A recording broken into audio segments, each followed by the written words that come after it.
that wrong. It's made up of three things: a phosphate group, a nitrogenous base, and a sugar. Remember this. You got a phosphate group, a sugar, and then some form of nitrogenous base. Some form. All of this is called what? Together. Collectively, those three things. Start with an N. Something, something.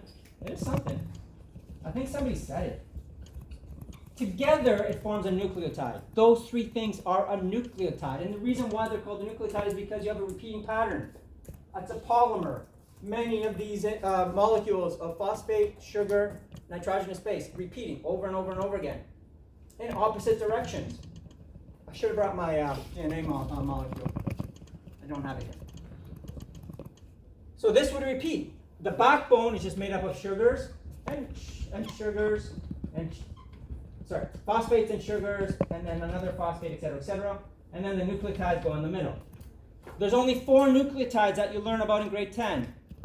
Not to confuse you, but in grade 11 we throw in another one just to confuse you called uracil. But for now, we're just dealing with 4. What are the 4 is it on here? There's 4 nitrogenous bases. What are they? Adenine, thymine, guanine, and cytosine. And they're only able to connect like this with each other. These are complementary base pairs. So if I give you one pattern of DNA, I don't know, A, C, G, T, T, T, A, what would its complementary base pairs be? Nathan? T, G, G, oh, C, A, T. Make sense? In grade 11, you will learn how, by reading this sequence, and there's a couple of other steps, there's transcription and translation, which we don't talk about, but just in a nutshell, by reading one of those sequences in order, a ribosome can produce a protein. And by attaching amino acid to amino acid to amino acid to amino acid to amino acid, that becomes a protein. And it's that protein that does everything in your body. Make sense? Oops.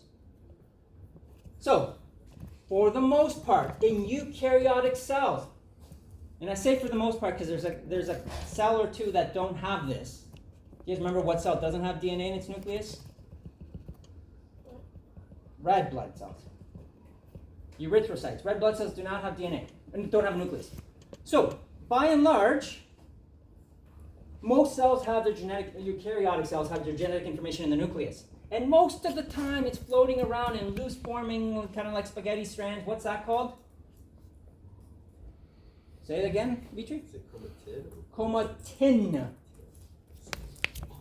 It only becomes chromatid when it condenses. And that's only when it starts to prepare for cellular division. Make sense? Am I going too fast? Am I going too fast? A little bit? I'll slow down.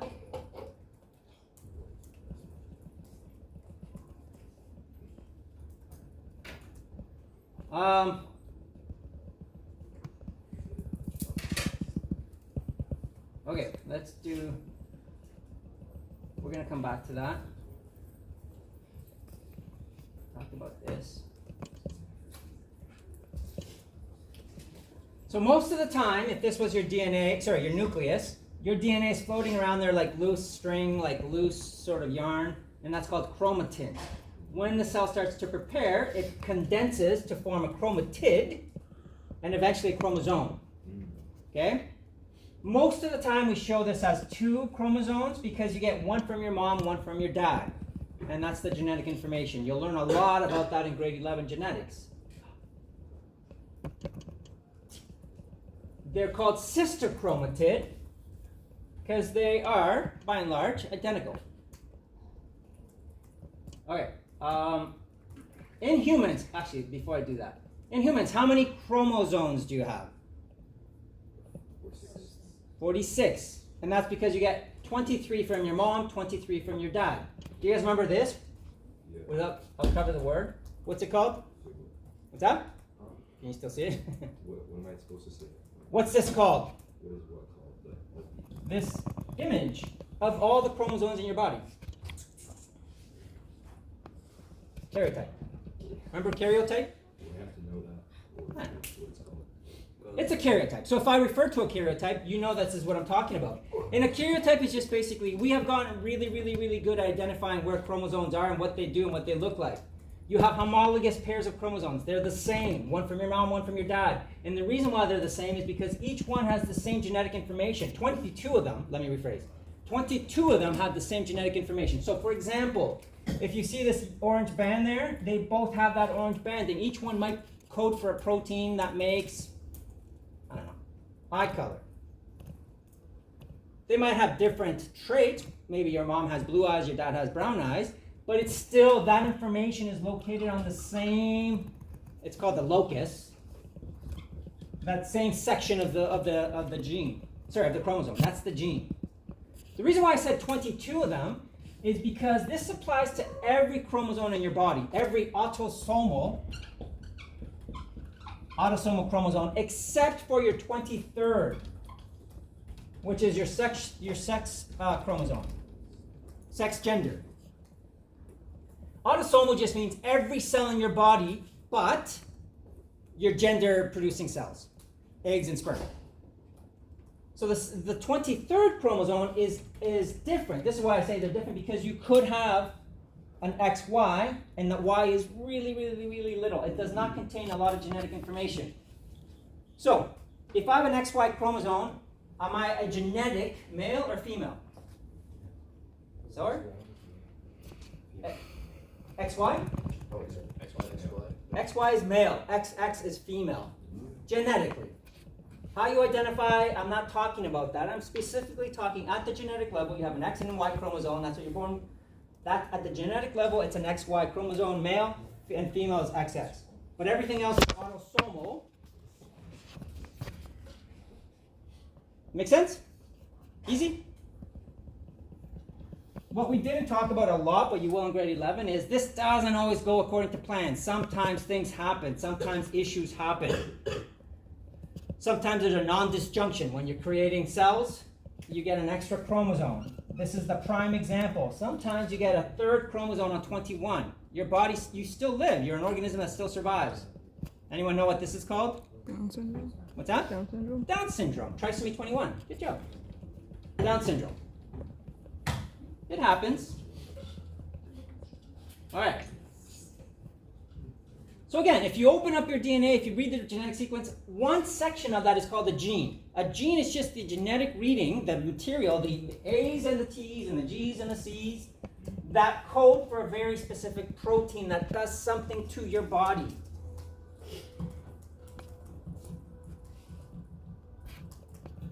We've talked about this. They are held together by hydrogen bonds. Did we talk about pyrimidines and purines? You will in grade 11. I'll leave it at that. Just their genetic structure. This is DNA. It moves in opposite directions. So oftentimes we say it moves in a 3' to 5' and a 5' to 3' direction. They're anti-parallel. Anti-parallel means that they go in opposite directions.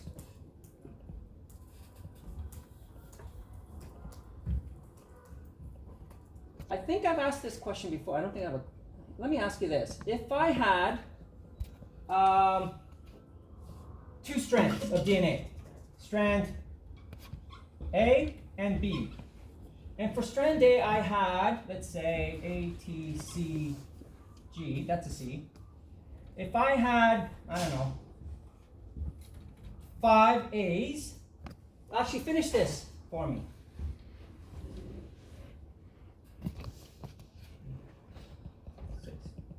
Would you be able to finish this? It's called Chargaff's rule. I know we've talked about it. Chargaff. Chargaff's rule. What does it mean? Well, it means that, Carter? Sorry, I thought you were raising your hand. Oh. I thought you were going to answer. Can you see this? Is it terrible? If I have 5 A's on this strand, oh, I did this wrong. Sorry. How many, can you fill in this chart as I move across? 7? 5, 6, 8. Do you guys see that? I'll explain it. If I have 5 A's, I must have 5 T's because they're complementary to each other. If I have 7 A's, I must have 7 T's on the opposite strand. If I have 8 C's, I have to have 8 G's on the opposite strand. And similarly, lastly, if I have 6 C's, I have to have 6 guanine. Does that make sense? It's the only way that this works. And when it doesn't, you get genetic defects. You get genetic errors. Cancer sometimes, which we've talked about. We'll talk about again. Does that make sense? Chargaff's rule? Kate, are we good? Does that make sense? Bree?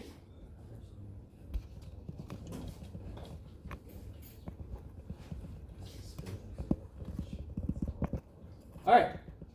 We spent a lot of time talking about cell cycles. There's 3. Like I often use the word mitosis, and I really should stop. Because mitosis really isn't the name of cell cycle or cell division. It's just one stage in it. There's 3 stages. What are the 3 stages of cellular division, cellular cell cycle?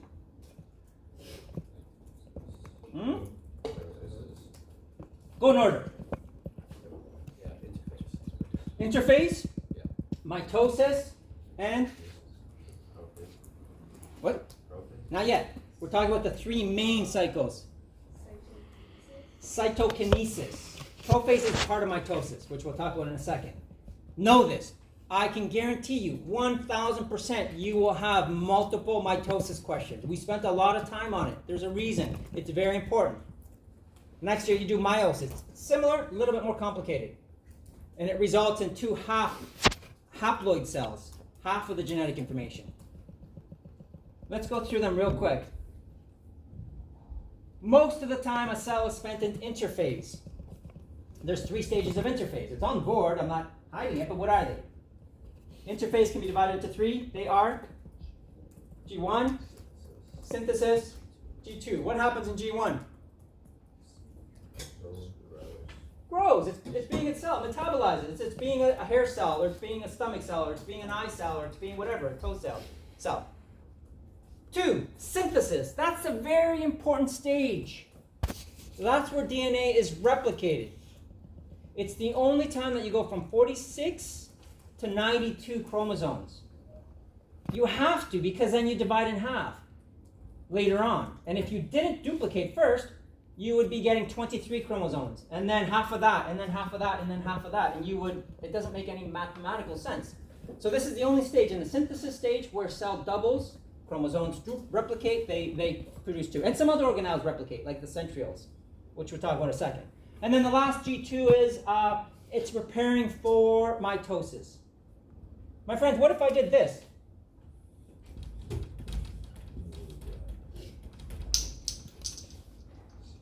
What does that mean? I just wrote something really weird on the board. I know I've talked about it before. What does that mean? What does G0 mean? Emily? When there's a defect in the cell replication. Yeah. A cell recognizes that there's a defect at genetic level in the cell, and it takes it to G0. So G0 means it doesn't grow, it doesn't replicate DNA, it doesn't enter mitosis. The cell dies, and it doesn't make copies of itself. Make sense? Make sense? All right.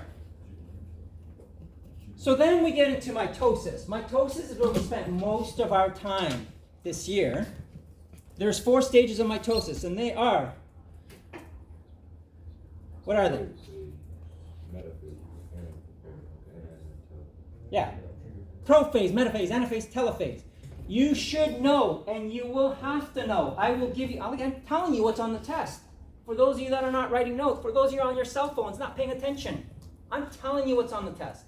You will have to know the 4 stages of mitosis. I will be asking you what happens in each stage.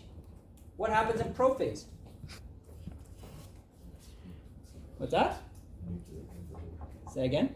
I can't hear you guys. You guys are mumbling. Hey. I'm supposed to have questions to the doors off. They go from absolutely. We're outside.